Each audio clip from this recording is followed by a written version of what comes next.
Hello everybody, in this video I'd like to show you how you can record a sales text on an expense. So in the QBO, once you logged in into the QBO, so all you need is to just go to the plus new button and click on expense, and once you click on expense it will bring you the expense screen in front of you.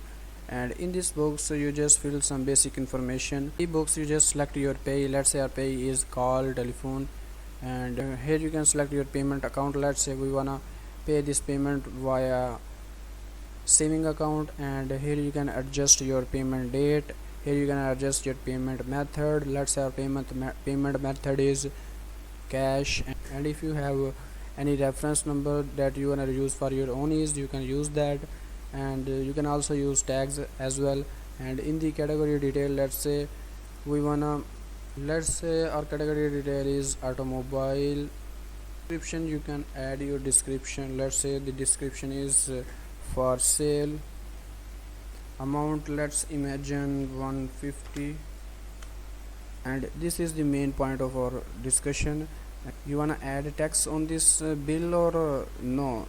We definitely select the tick button. If you want to create an expense for items, you can also do that. If you have any memo, you can also write, and if you have any attachment file, you can also attach those special documents file from here.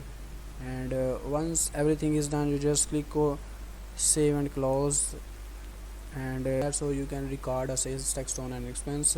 So I hope you have enjoyed this video a lot. I'll be see you in the next video. For now, bye bye.